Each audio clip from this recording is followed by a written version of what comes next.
virtual event in our 2020-2021 History Talk Speaker Series. My name is Albert McConaughey, and I'm the educator and museum assistant for the Lacey Museum.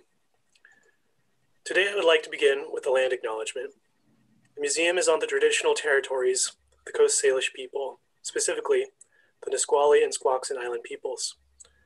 Lacey and the South Puget Sound region are encompassed by the Treaty of Medicine Creek, signed under duress in 1854. We respect and affirm tribal sovereignty. As part of the City of Lacey, we work with the Nisqually and Squaxin Island tribes in government-to-government partnership. Before we begin the program, I'd like to share a variety of museum news. I know people are wondering when the museum is going to be open. We're not sure at this point, but I can tell you that like other city facilities, we are definitely closed through the end of December. But I expect it's likely we will be closed through the end of January. Although we are closed, staff is here and continuing to work. So if you need anything like photos or research information, or just have a burning question on local history, Erin and I are glad to help you. We're also working on a project to document this time that we have been going through. It's called Collecting COVID, a history project. And we're asking people to submit their photos and share what they have been doing during the pandemic. These will become part of a virtual exhibit. Here are a couple of examples. The photo on the left is a display of creative homemade face masks that were sewn by a local elementary school teacher. On the right is Kimberly, who's trying really hard to continue her yoga routine from home, but her pup has other plans. The next thing I would like to share is probably the thing that Erin and I get asked the most, the new museum project. You've probably already noticed the recreation of the historic train depot on Pacific Avenue. The adjacent train-themed playground is almost finished, and once it is, the construction fencing will come down and it will be open to the public. Oh, if I could interrupt momentarily, we just got a date on that. It's scheduled to open January 1st, pending any, unforeseen COVID restrictions. Wow, so very soon. That's yes. Great news. The depot and the playground are part of what will become the whole museum campus. We're currently in the design development phase of the project, which was made possible by a grant from the State Historical Society. Here are a couple of the renderings of the new museum. Construction documents should be ready by early next year. We have written a grant to help fund the site preparation, including taking down the existing warehouse building. We'll find out if we get that next year, and if we do, the work will begin in the fall of 2021. Before we begin the talk, I would like to share some of the upcoming speakers in our History Talk speaker series. I have a question. The governor extended closures through January 4th. Will that affect the opening of the depot? I don't know the answer to that. I haven't had a chance to look at the closures, but it probably will. So we'll keep people posted on our website. Yeah, per usual, the City of Lacey will follow all of the governor's orders. So upcoming programming next month, Dr. Nancy Cordell will be the speaker on January 18th at 6 p.m. Dr. Cordell is the president of the Olympia Genealogical Society, owner of the genealogy company Diggin' Our Past, and former professor of biological anthropology for the UW. Her talk will focus on the use of DNA testing in personal genealogy research and some of the surprises that she found when she investigated her own family tree via DNA testing. In February the 22nd, precisely, Charlene Kreis, the director of Squaxin Island Museum, Library, and Research Center, will be joining us to share some of the spoken history of the indigenous peoples of the 7 inlets of the South Puget Sound. The talk will focus on hospitality, medicine, longevity of life, regional trading networks, and the birthplace of the Northwest tribal religious movement. You can register for these programs online on our website at laceymuseum.org, and then click on events. Alternatively, you can visit the City of Lacey Facebook page, where all of our speaker events are posted. For those of you who have come to see our in-person history talk speakers, you'll know that the Q&A portion of the talk is definitely a highlight, and we'd like to keep that portion alive. This evening's Zoom meeting is set up webinar style, so there's not a chat box like in a regular Zoom meeting. We do have a Q&A button, which for most of you will be at the bottom of your screen. For the most part, we will be holding questions until the end, but anytime you have a question, go ahead and post it in the Q&A section, and we'll circle back to it at the end. Now, let me introduce our speaker for tonight, Ken Balsley. Ken Balsley has lived in Thurston County for more than 60 years. He attended Tumwater Grade Schools, Olympia High School, and received a bachelor's degree in communications and a master's degree in public administration from the Evergreen State College. He managed a weekly newspaper in Lacey, worked at several radio stations, and owns his own public relations firm, which specializes in senior marketing. He currently publishes a subscriber-only political newsletter and does political commentary on KGY radio. He was the founder and the first president of the Lacey Historical Commission and the founder and first secretary of the Lacey Historical Society. He's a longtime member and former president of the Lacey Chamber of Commerce. Ken has been a member of the Lacey Rotary Club since 1974 and has started 2 new Rotary clubs in Thurston County. Thank you for joining us, Ken. It's a pleasure. Well, it's my pleasure. We need to update that resume because I stopped my newsletter here about 7 or 8 years ago and put everything online now. So if you go to kenbalsley.com, you can get my online newsletter. So I want to tell everybody before we get started that I'm not a historian. I'm just a guy that likes history, which means that sometimes, you know, when you tell stories like I do, you know, I do a little embellishment, you know, a little exaggeration here and there. But for the most part, the stuff I'm going to tell you tonight is true and accurate. And if it's not, I know that Aaron Ken Balsley will let you know that what I've told you is not the truth. But I want to talk about why I did this. I started doing this several years ago because it's those small events, those things that we don't think about that happens every day, that when you put them all together, they add up to a significant impact on the community. And that's what I wanted to talk about tonight is what are those impacts that we've had that make us what we are today in Thurston County. And I'm going to start giving them to you, and they're not going to be, they're in some kind of a semblance of order, but mainly I'm going to have the most important ones at the beginning, because as we get down to here, you'll see that they're less and less important. So I'm going to start first. Let's go to the next slide. This is the most important thing that happened in Thurston County since 1950. And that was the retention of the state agencies. By the time the 1950s rolled around, most of the state agencies had moved out of Olympia. They'd gone to Seattle, they'd gone to Tacoma, but they'd all left the area. And there wasn't much left of the state capital except the state legislature, which meant for every 2 years for a period of time. And so there wasn't any kind of an economic benefit to Olympia by not having the state agencies here. So several Olympia business owners, George and Fritz Mottman and several other people got together and they hired an attorney by the name of Smith Troy to bring a lawsuit against the state because the Constitution says that the state capital will be in Olympia. And so they argued that before the state Supreme Court, and on a 5-4 vote, the Supreme Court agreed with them. So the state agencies began to move back here, and by the 60s, most of them had moved back. But to make room for it, they had to build the East Capitol campus. That's on the other side of Capitol Boulevard. So the Capitol expansion happened. But that brought back several jobs, probably 10,000 jobs. I'm just making a guess here how many jobs were brought back because we retained the state capital. Now, what's interesting about that is that Olympia has always been the capital. It was a territorial capital, and it was a state capital. And a lot of states don't have that. A lot of states have gone through 3 or 4 different state capitals, but we always had Olympia as a state capital. And all the state agencies are here now, except in 1980s, in the 1980s, sometime in 1980s, our Attorney General, Christine Gregoire at the time, ruled that they didn't have to be in Olympia. They had to be in the vicinity of Olympia. So the L&I building moved out to Tumwater and the Department of Ecology moved out to Lacey. So If I was a downtown Olympia business owner right now, after this COVID thing is over, I would sue the state again to get those two state headquarters back here too, because in the vicinity of is not in the city of Olympia. Next, please.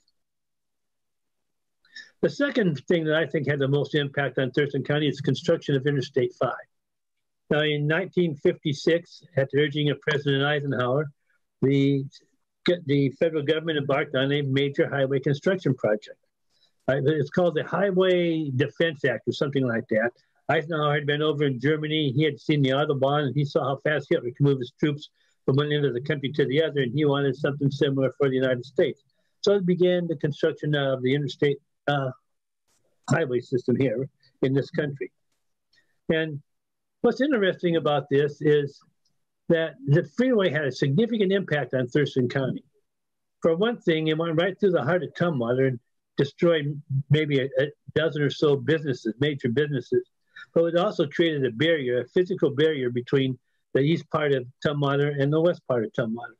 And so it was a major negative impact on the city of Tumwater. It was also a positive impact on the city of Lacey. And I'll talk about that here in a couple of minutes. But what's interesting is that the freeway was never intended to go through Olympia. That was never the plan. The original planners wanted to put the freeway through Yelm. They wanted to take off around the Maytown area, go through Yelm, go across the Nisqually River there at McKenna, and up to Tacoma. But the state legislature thought that the state capital ought to have the freeway. So they refused to do the matching funds until the new plans had called for the freeway to go through Olympia. Well, the Department of Transportation never really bought that, but they agreed to put a bypass through Olympia. So that's why we had a 4-lane freeway through Olympia up until the 1980s, when they finally realized that it was going to be the permanent freeway, and they widened that freeway project in the 80s for several years. It took to widen that freeway here through Olympia. And what's interesting is they began to sell off the right-of-way that they had purchased sometime around in the 80s. So if you were living in Yelm at that period of time, you had an opportunity to pick up the land pretty cheap. But the freeway was a major impact on Thurston County. And I just want to tell you a little story. When I lived in Tumwater, they had just purchased the land right behind our house, and they began the construction. My brother and I, we were young, probably in our 10, 11 years old. We'd go and sit there and watch construction workers working on the freeway. And in the evening when they left, we get our bicycles and we ride up and down the freeway before it was even open. So that was just something kind of fun that we enjoyed doing. All right, let's go to the next slide. See, Evergreen State College. It was authorized in 1967 and it opened its doors in 1971. And I know that because I was in the first class at Evergreen. What's significant about Evergreen is that it has had a significant impact on the moral code of the county and particularly of the city of Olympia. Most of the professors, the founding members of the Evergreen State College, had come from back east, usually somewhere around Massachusetts and the New England area like that. And they came out here and they had their own ideas of what the college should be. And the state legislature and the governor at that time, Dan Evans, also made it on purpose that it would be different. They said that they wanted it to be a different type of college, and it was. No grades, no mandatory classes, group study programs. Faculty moved in and out of the deanship instead of no permanent deans. It was really an interesting concept. Well, Evergreen is be 50 years old next year. There are about 40-some thousand graduates now of Evergreen out in the community. And about 20,000 of those have probably, I'm making an estimate here now, have probably stayed in the local area. I'm a greener, my wife's a greener, I got 2 sons that are greeners, I got several nieces and nephews. So I know a lot of them have stayed in the area. And what it did, besides changing the political climate from a blue-collar town to a white-collar town, because you got to remember at that time when Evergreen was founded, we had a lot of plywood mills on the harbor at the port. We had canning facilities and so on. So it was a blue-collar working town. It became a white-collar town when the state agencies moved back, and then Evergreen began to put in a lot of their faculty, their student members as they graduated into state and local government. So I'm guessing that a good portion of the graduates work now for state government, and Evergreen's concept, its liberal philosophy, has had a major impact on Olympia and Thurston County. And if you don't believe that, you can just look at the last election to see what it's done. But also it's had a very positive impact because a lot of the people who owned businesses in downtown Olympia before the pandemic were greeners or people who had moved here because of Evergreen. There are a lot of small businesses, a lot of entrepreneurships running businesses in Olympia. And the arts and the culture of Olympia would have been different without Evergreen, because several of the faculty members at Evergreen played a major role in the creation of the Washington Center for the Performing Arts. So Evergreen has had a positive impact in many ways on this community. It's had, but the significance of Evergreen is that it has changed the culture of this town from blue collar to a white collar. And let's go to the next slide. You probably don't know it, but we have a regional government here in Thurston County. Nobody knew it. We think we have city councils and the county commission that run things, but that's not true. We have 22, at least, maybe more than that, we're not quite sure, regional boards and commissions that run everything that happens in Thurston County. The Thurston Regional Planning Council is an example. Intercity Transit, Medic One, LOT, it goes on and on. 911 communications. There are 22 to 24 regional boards and commissions that control everything that we do in Thurston County. And the first one was the Thurston Regional Planning Council. In the mid-70s, the three cities, Olympia, Lacey, Tumwater, all had their own planning departments. And in addition to doing local planning, they're also doing regional planning in the urban growth areas and so on. And they realized that they couldn't be working at cross purposes. So the three cities got together with the county and formed the Thurston Regional Planning Council. So this is the first example of regional cooperation. Now, since that time, they cooperate all the time on regional issues, things that are important to this community. So when people say we need to get a new government, a new regional government, we already have a regional government. We just don't have any control over it. That's my comment on that one. Can I see the next one, please? War on terror.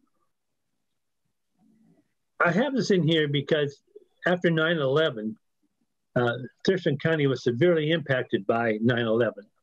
Not in the sense of people dying and those kind of things, but actually probably in a positive sense. The military decided they needed to take a look at the way they had their military structured around the country, and decided they had too many bases. So they began to close several of them on the West Coast, and they moved all those people to Fort Lewis. Fort Lewis was probably the third or the fourth largest military base in the United States, and it was the largest military base on the West Coast. So they began to move the military to Fort Lewis. So over the years, as more and more military came, and they with their families and so on, they began to settle in Thurston County. And right now, the estimates are, in Lacey anyway, that 27% of the population of Lacey has some connection to the military, whether it be active duty, reserve, or whether they're civilian employees. But interestingly enough, Thurston County was off limits to the military since 1944. Back in 1944 at the Olympia Airport, they were training pilots. And right across the street was a little tavern called the Airport Inn. And one night, some local boys got into a big battle with some of the pilots being trained. And the commander of Fort Lewis put Thurston County off limits to all military, except those who were here on active duty.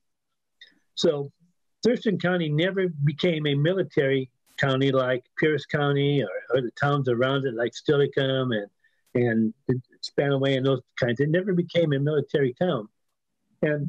But what was interesting is that a lot of the retired officers began to settle in Thurston County. They found it a great place to retire. It was a family-oriented area, community. It didn't have a bunch of soldiers running around using facilities they shouldn't use. And he started settling here, and Fort Lewis is only 6 miles down the road, so they still had Madigan and access to the base and the PX and all those kind of things. And then senior NCOs started retiring here. And then when the War on Terror came and everybody had to find places to live, they began to settle here in Thurston County because they found it a good place to live. Now, normally I wouldn't take a world event like War on Terror and talk about how it had a significant impact on Thurston County, because it would have an impact on everything at the same time. But in this particular case, because we had such major growth of military in Thurston County, and Thurston County has become a military county, believe it or not. You wouldn't know that if you live some places in this county, but it is. So that's why I have the War on Terror as one of the major elements to make Thurston County what it is today. So let's go on to the next slide. South Sound Center. When that interstate highway project was under construction and planning and construction, a man by the name of Bob Bloom saw it as an opportunity. Now, Bob Bloom has left Fort Lewis. He was in the military there. He left and he started a sporting goods store in Lacey, and he sold it. Real estate out of the back end of it. And he started looking around for a major project that he could get involved with. And he took a look at the freeway and he drove all the roads, all the area that the freeway was going to go on, to looking for an opportunity someplace. And he said one time that the freeway is a river of commerce, that goods flow back and forth, people move back and forth on the freeway. And when they do, they have a need for a port. And he said, everywhere there's an off-ramp is a new port city. And he said there was an off-ramp to Lacey, and that would be a new port city. So he started buying up the property for South Sound Center. And you can see, I think this is probably in the late 60s, maybe early 70s, because the drive-in movie theater is still there. He started buying up the property and looking for financial support, and he couldn't get it locally. People just didn't want to do it. He couldn't get any of the banks downtown. They kept saying, nobody's going to get in their car and drive out to Lacey to go shopping. He had to go all the way to New York City to get funding.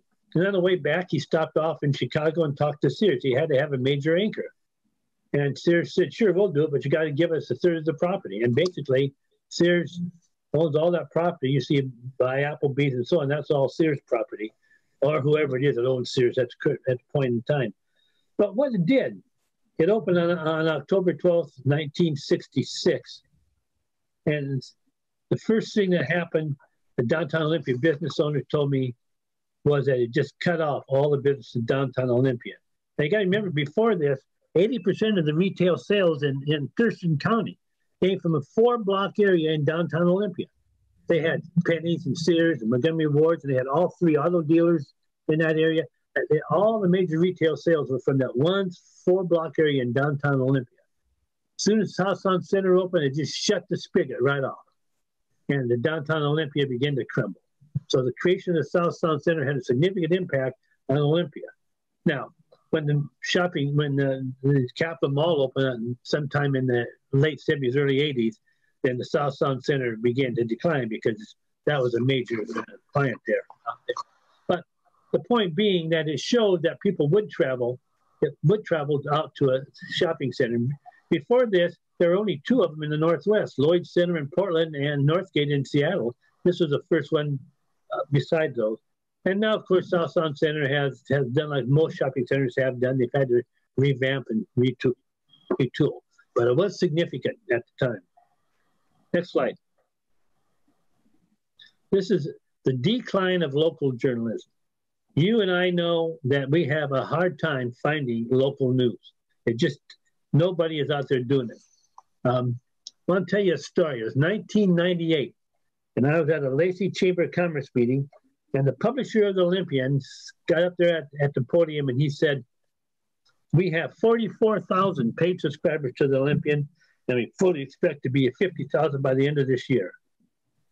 We have 22 reporters covering every aspect of Thurston County.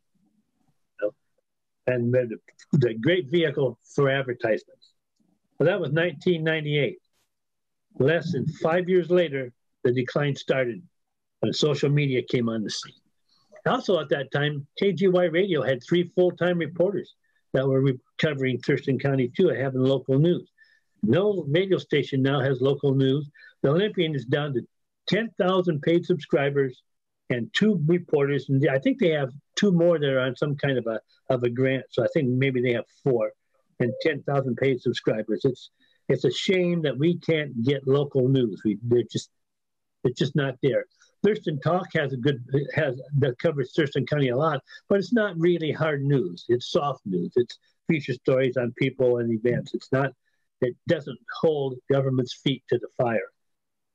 And Joe is a new one that's coming on the line right now, and I don't know where it's going to go. It may do it, but somewhere down the line, somewhere in the next decade, probably long after I'm dead, somebody will come up with some way to do local news that everybody will support and get behind.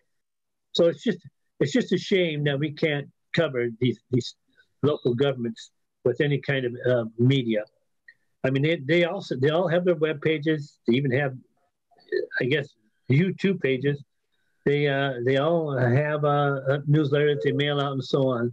But that's news from the government standpoint. That's not news. It's not news in depth. We have to trust our local government that those things are accurate and fair.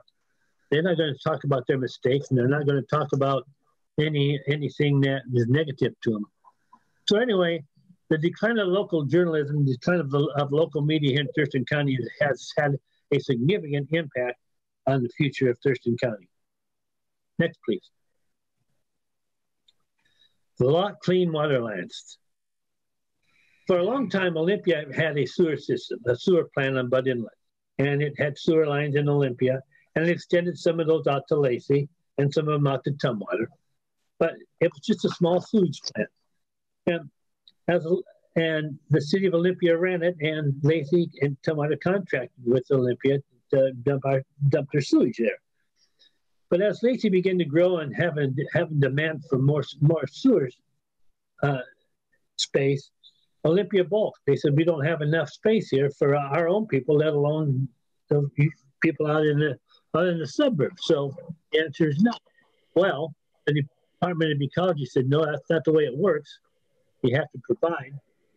And so the 3 cities and the county got together, one of those regional planning boards, and created the law. I think at that time it wasn't called the Clean Water Alliance. It had some other name, but whatever it was.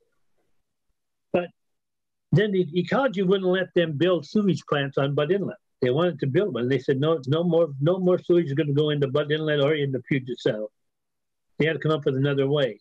So they worked on the concept of which they would clean the water to the extent possible and then pump it back down into the groundwater and return it back into the soil and ask people to use reclaimed water for irrigation and so on and so forth. And we've been doing that for a long time now.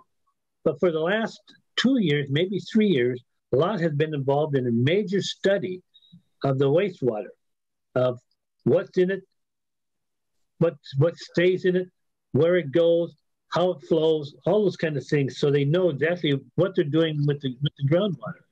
But we probably have 30,000 homes in Thurston County that are on septic systems.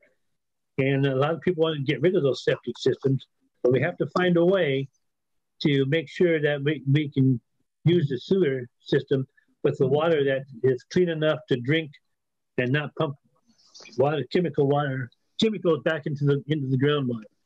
Now, a lot should be released in their study here, maybe next year, pretty soon. But it's really something that has major impact, because without a way to get rid of your sewage, you're not going to have any more growth. All right, let's go on to the next one.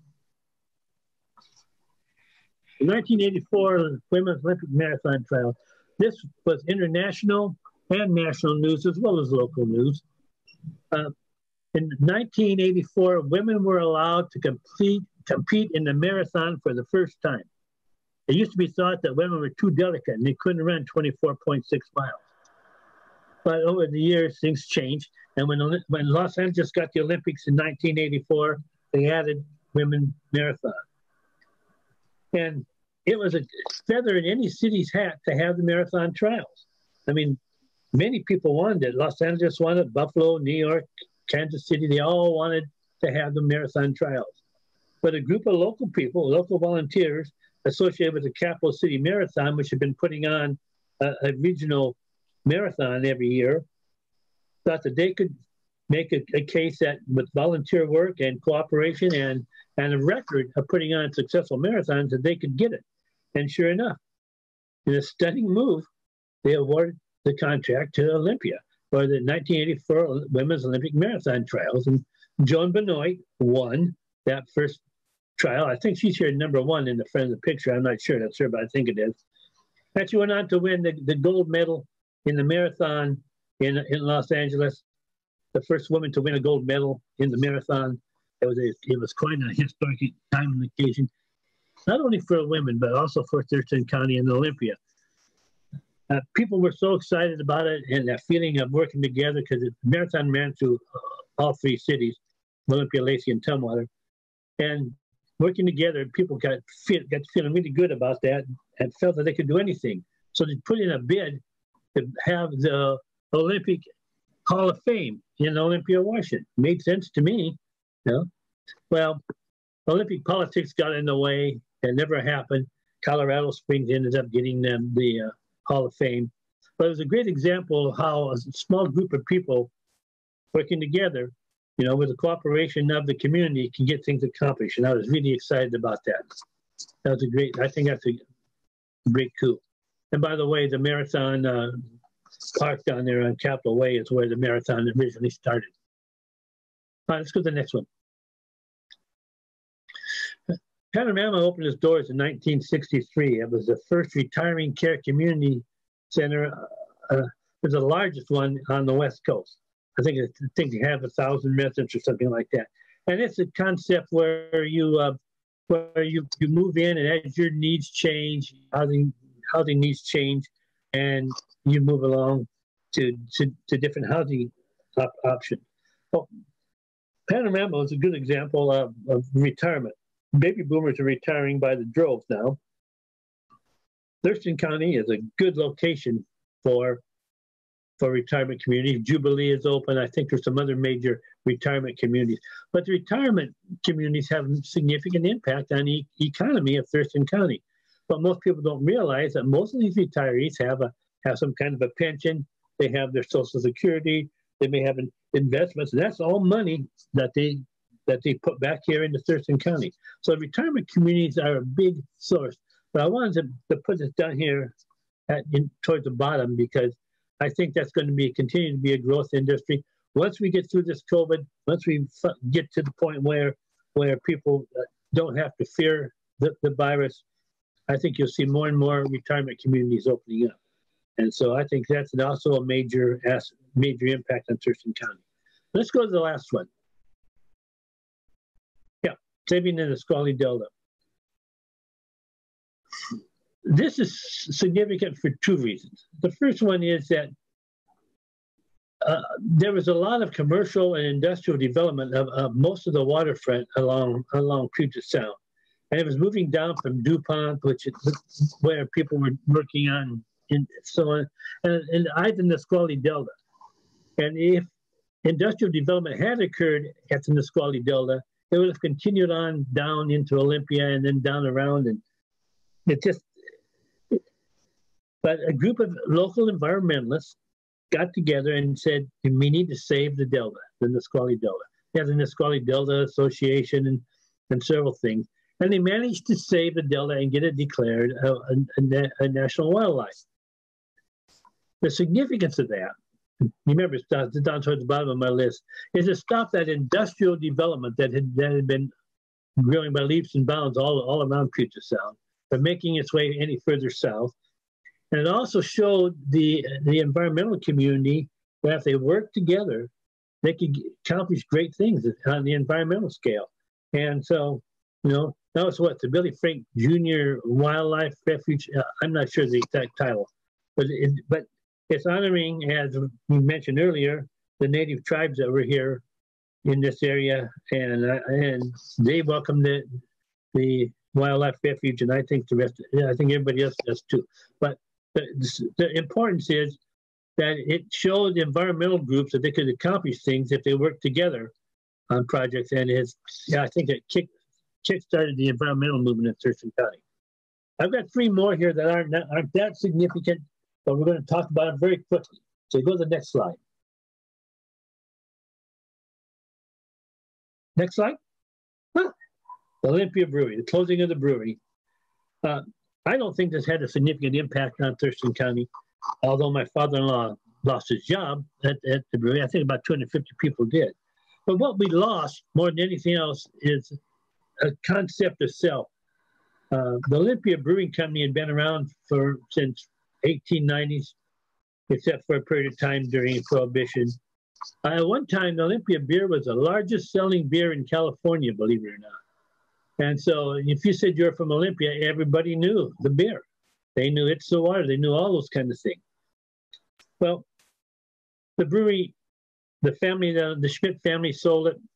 It was sold again, and then it was closed by the German beer company that had bought it. But what's significant about this, and it's not the impact on it, but it's going to be there for decades, just like that. You see, it's right on the Deschutes River. If you look at the picture, you can see the Deschutes River is right there. There's no way in the world anybody's going to be able to redevelop that property with the Deschutes River so close. It's just not going to happen. But even more significant is we're not going to be able to tear it down. That is full of asbestos and all kinds of dangerous chemicals and stuff in those buildings. I'll tell you, I know exactly what's going to happen to it. It's going to continue to sit there and deteriorate. Some big fire is going to come by someday and turn it all into ash. But here's a little positive thing. Tumwater and Olympia have had a great history of brewing and distilling for a long time. And the city of Tumwater, together with South Puget Sound Community College, has started a brewing and distilling facility right there on Capitol Boulevard, right on the other side of Capitol Boulevard, to teach the skills necessary for people to do brewing and distilling. So I think there's some hope there yet that the concept of Olympia and Tumwater being their brewing history will continue. Next, please. That's 4965. Let's don't forget the 01 earthquake too. We have to remember that we're in an earthquake zone. Earthquakes happen, fairly often. Maybe every 20, 30 years, we have some kind of a major earthquake. Most of downtown Olympia is on fill. So downtown Olympia is usually the place that is most impacted when we have an earthquake. The 49 earthquake, here, this is the insurance building. It did some coming off of it. Also, I think the Old State Capitol had some problems with the earthquake. I think they lost part of the building. The 65 earthquake, well, it moved the Capitol dome for one, and it also had the Deschutes Parkway crumble into Capitol Lake. And the 01 earthquake, of course, impacted the 4th Avenue Bridge. So those are, let's forget about the next one. Those are what I think are some of the more significant events. The ones at the end are less significant than the ones at the beginning. But I've given you my idea on what the significant events are. And I've lived here since I was 2 years old. I'm 78, so I've lived here a long time. And that's just my own. If you have your own ideas, I think you ought to go for it. Let somebody know what they are and get moving. I'll be happy to answer any questions. And if I don't know the answer, I'll just tell you I don't know the answer. But I'll make it up too. Okay, Ken. Thank you, Albert. Thanks for coming in. We have a few questions here. The first one is, what kind of decisions does the Regional Planning Council make? Right. The Regional Planning Council originally was designated to make planning decisions, like regional, growth areas and those kind of things. That has since moved on. The cities are making those by themselves. Mainly what they're getting is they're getting federal and state grants to do transportation planning. So mostly what regional planning does now is transportation planning. And then somebody here says that the Jolt had a pretty good article recently about lot minimizing discharges. That's not from Danny Susser, is it? Of course it is. Danny is a publisher and editor of the Jolt. Yeah, the Jolt is trying to do a job. They're, I'm excited about it. I guess I'm on the advisory board of Jolt, but mainly I just told Danny what he did wrong. So we have another question. What is the major industry in Olympia? The major industry in Olympia? Mm-hmm. Right now, the major industry is still state government. But I think you find that medical field is rapidly becoming more significant. I'm no economic development person. If you want to know that, you need to talk to Michael Cade at the EDC. But I think that medical facilities are rapidly becoming a major asset for Olympia, Lacey, and Thurston County. You'll see more and more medical facilities going in. Yeah. So I think that's a major player, and the military does to some extent. I believe that, but I don't know that for a fact. Remember, okay. I'm not a historian. Another question. Did the brewery closure end up freeing up water rights that helped other parts of the county expand? The answer to that question is yes. When the brewery, I don't know the exact way it works, but the three cities, Olympia, Lacey, Tumwater, purchased the water rights from the brewery. So they had more water rights so they could get more water out. Now, you're going to have to talk to somebody in one of the city governments exactly how that worked and what they do with it. But yes, those water rights were picked up by the municipalities. Okay. Another question. Will the Tumwater Airport be enlarged into a regional airport? I call that the Olympia Tumwater Airport just to be on the safe side. I tried to get the city of Tumwater to do that, and they refused to do that for some reason. I think they were fighting with Olympia or something. But anyway, the answer is it's possible. It's possible that as the Puget Sound area grows and it gets more and more difficult to have a big hub like SeaTac, didn't they just do one up in some airfield north where it's becoming a regional airport? It's possible. I don't know whether the Port Commission has the right people on it to make that decision as to increase that. I think everybody would like to have a regional airport, but I'm not sure what the Port Commissioners think about that. And the Port of Olympia owns or runs the airport. Hey, Ken. Yes, Aaron? Don Trosper wants to change the airport's name to Tumwater International. I think that's a great idea. You want to take an international flight out of Tumwater? You tell Don I think that's a great idea. However, Olympia Tumwater Municipal Airport sounds more accurate to me. Because it is owned by the Port of Olympia and it does serve Olympia, which is the capital city. If you're going to do anything, you got to have Olympia in there because it is the capital city. Anything else? Yeah, we have a few more questions. Oh. Tourism, once the COVID situation is taken care of, can be a very good growth industry for our area. We here in Tumwater are capitalizing on it, as in Lacey. Are you enthusiastic about that? I love to brag about our community. Yeah, I give historical tours of Thurston County all the time, and I have been asked many times I ought to make that a part of a tour group and taking people around on a regular basis. But yeah, tourism is great.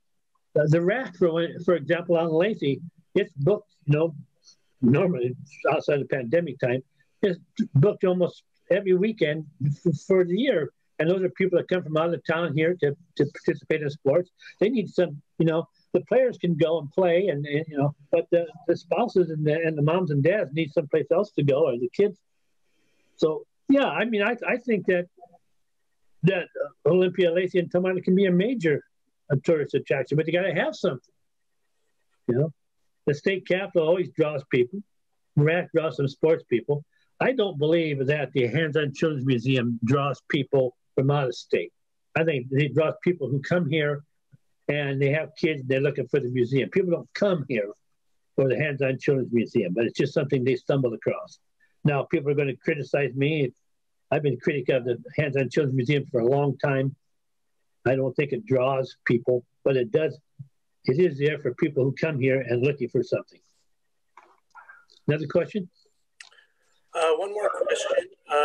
What do you have to say about the new agricultural and food processing facility in Tenino? Will that significantly affect the growth of the south part of the county? There are many things going on in the south part of the county that could impact growth down there. You know, the tractor just opened up a new brewing facility down there in the Grand Mound area. I think the South Sound area is the South Thurston County area is prone for growth. I think anything within 30 miles of the freeway either way is eventually going to be prone to growth. And the Grand Mound and Tenino in that area there is perfectly located for future growth. The question is whether or not the residents who live there really want the growth, because it does cause other problems. So that's going to be a big struggle here in the future between growth along I-5 and jobs and the quality of life. And the council, the regional council will be making a lot of decisions about that, won't they? Well, the regional council does it on transportation, but they'll play a role. How do you think two giant military ships parked in the middle of downtown will affect our area? Depends on what they're doing.